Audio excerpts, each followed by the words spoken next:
Upper Chamber. The Nigerian Senate has declared kidnapping an act of terrorism and resolved to amend the Terrorism Act to prescribe the death penalty for anyone convicted of the crime. The decision followed concerns over the rising wave of abductions across parts of the country, particularly in Kwara, Kebbi, and Niger states.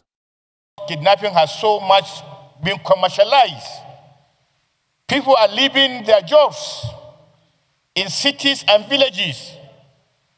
And kidnapping now is one of the best paying jobs in Nigeria. And therefore, as lawmakers, what do we need to do? We now look at kidnapping and say we must amend our laws to say kidnapping is a terrorist act and must therefore be treated as such and must therefore carry the death penalty. Nigerians are entitled to know, and it is no longer national secret. The commander of that area who ordered that those men be withdrawn, it is to be a national secret to be kept within military cycle.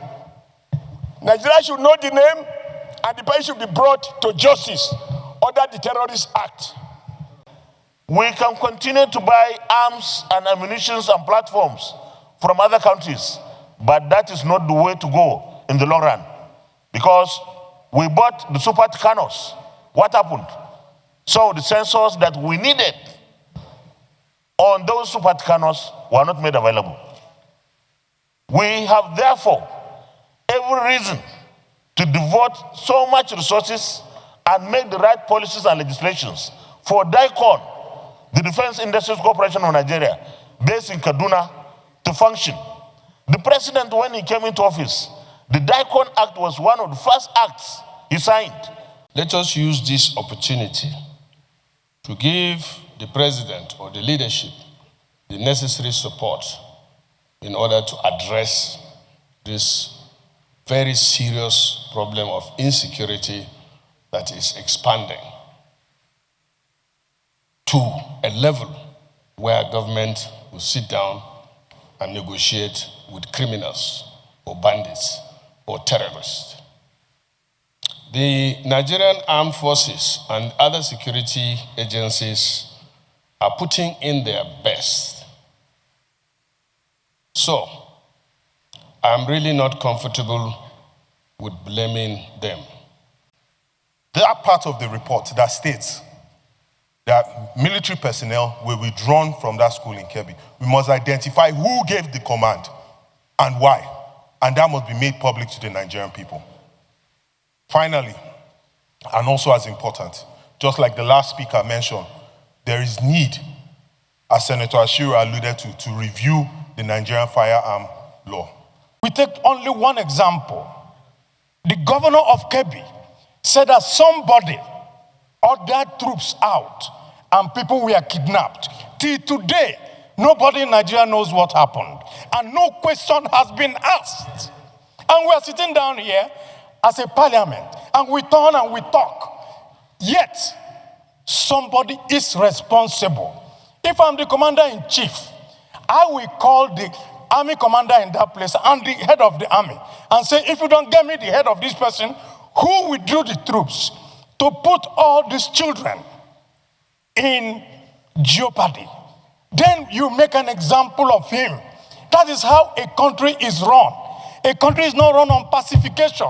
A country is run on confronting issues. Families are suffering.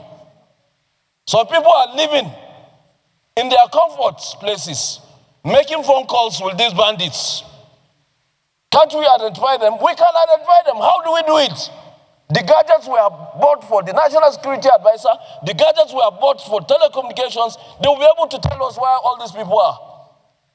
But we are here, we are sending them blames. Who are we going to blame if this thing consumes all of us?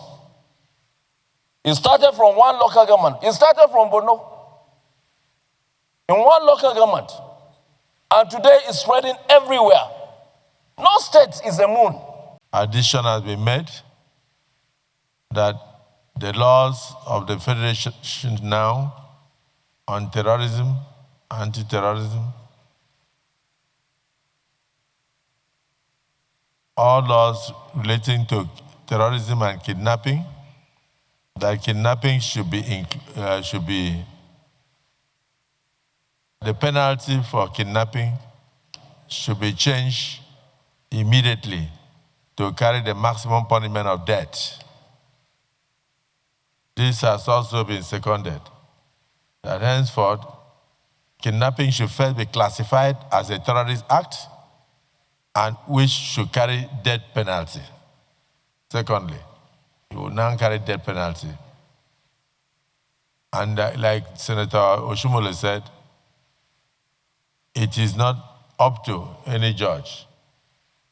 Once the offense of kidnapping is established, the death penalty must follow.